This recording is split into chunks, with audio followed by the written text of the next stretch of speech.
music, and we decided to put this together and, Share it with everybody much, and collaborate on our thoughts and our ideas, and let people hear our opinions, but also be able to comment and debate with us. Debate with us, because the next time that we talk, maybe you guys are going to help us with our next subject.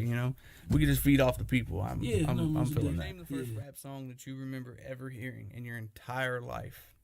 Back to the youngest age, first rap song you ever recall hearing. Song, I want to say it was probably Click, Tired Being Stepped On. Really? Yeah. Okay. I wish. What was that? I wish I knew what the CD was called. Actually, I can remember it clearly. It was green and white. They had a green. I think it was a. I want to say it was a Caprice on like Dayton's. Okay. It was like on some Dayton's, and then like it was like E40 and all them like standing in front of the car. I wish. Like I said, you probably could refer back to it, or you can find a picture or something, pop it up. Okay. And I don't know, like I said, what it's called, but it was Tired and Being Stepped On, man. And that was probably like the first song I heard, man. Like I said, it came out in like '94. It was like late. I'm pretty sure, it was late 1994, man. It was probably like around October, November, even December, actually, I think it was. Okay, yeah. The Click, Tired of Being Stepped On. It came out in 1992. 92, okay, yeah. Actually, so I was wrong then. Well, I heard it in 94. Okay.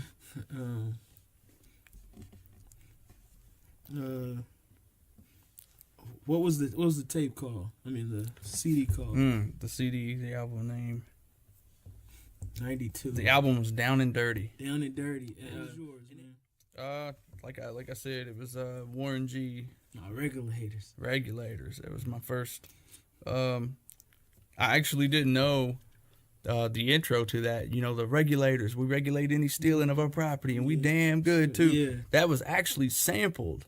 That was sampled from the movie Young Guns. Oh, I ain't you ever seen that? It's like a Western. It's like a cowboy movie, And they actually sampled that from like one of the early. Yes, okay, yes. That was all. Damn. That was all sampled from a country movie.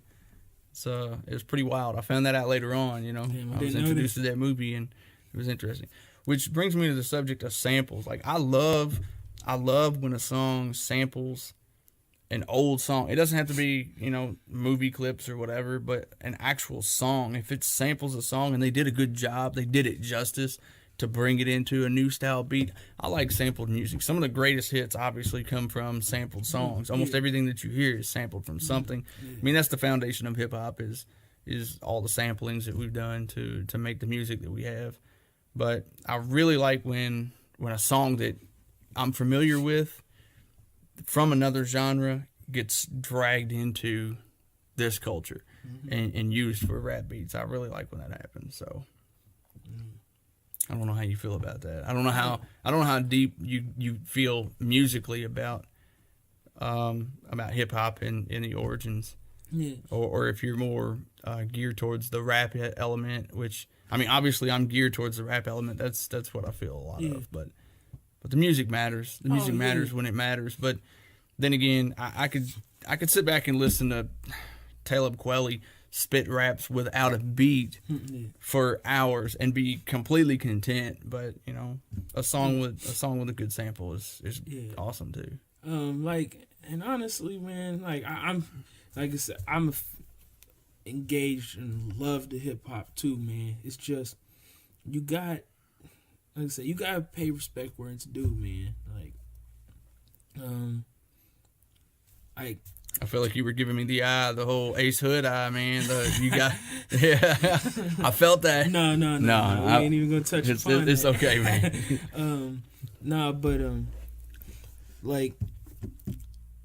Not to just disregard your question but tell me some of your top rappers though, Oh, my top rappers? Yeah, I'm saying just of all time, we're not gonna narrow it down to rap either, Cause like I grew up, like I said, man. I remember listening to Lenny Williams, like, like, like it's not rap music, but it's like I said, it's just like this genre of music. Like I said, Lenny Williams, Charlie Wilson, man. Like, you know what I mean? Like just artists in general, like music. So like you can say BB King, you can say Ray Charles, like just musicians in general. Like I feel like we shouldn't just, like I said, stay under this one dome of just rap too, though. Like sure. So just there's an element of all of it. Just because, like I said, I feel that I'm saying you love the art and the style of music like I do. So like that's what I just want to get your opinion on like that behalf. Just like throw some names out. I'll throw some names out to see. It's funny that you mentioned BB King because that's actually that's a pretty good example. Eric Clapton, and for sonically, I like him for his sounds, obviously, but his guitar playing is. My brother is a guitar player, so it just kind of that's kind of where my music background comes from. It's just I kind of leaned on him for the ear. And then I picked up, my own taste once I got old enough. But I would say guitar players really hooked me in at first. The drums never really caught my ear until I found rap. But I would say Clapton ranks pretty high for me. Ozzy and Metallica, and Megadeth. A lot of your '80s hair bands. I listened to all of them. I mean, the '80s and '90s had lots of gems that weren't rap or hip hop. Yeah, most definitely. And of course, by listening to the blues, Eric Clapton is the blues. He and BB King, and listening to them kind of transitioned me eventually to R&B.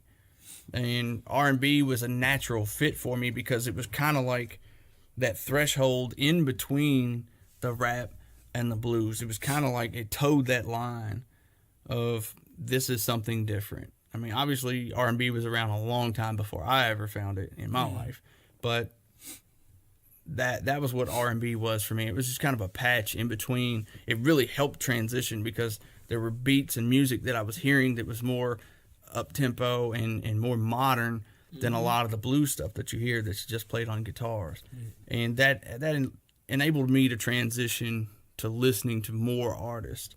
And eventually you had rappers that are collaborating with these R&B artists, and that further drew me in. So and again, that a lot of times there's a lot of samples that are done in R&B as well, and it helps the transition for me to listen. And just to add on to your point too, man, just with like you have R&B singers collabing with rappers and stuff. So like you having Alicia Keys, collabing with Jay-Z, or just like on that New York State of Mind, and just like it had made a hit. Like, I think that hit he'll go down in history, honestly. Okay. Because I feel like that was a banger to me. Sure. I'm saying, who else?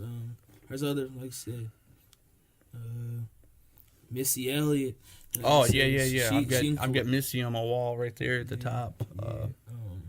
There's a bunch of, like I said, and I feel like that just helped the game as well. Just in music in general, just you got, like I said, people that like focus on singing, and like their collabs is like, I feel like that's what makes the art so special, because everybody's bringing something to the table. Absolutely. And like I said, and everybody's, like I said, staying in their lane, knowing their specialty, and making an art form. So like, and that's what I feel like, and that's what catches my interest with it. It's just, like I said, okay, she can sing, he can rap a little bit. You kind of you get the best of both worlds. Yeah, you get the best of both worlds. Yeah, and that's why I think too that like it puts certain like rappers, even just to go back and touch into like this day and age, like that's what's it helps like these new age rappers like Bryson Tiller. He can sing his hooks but rap his verses. Like I feel like that's what gonna make Tiller special. Tory Lanez, he does the same thing. He like I feel like that's just gonna help.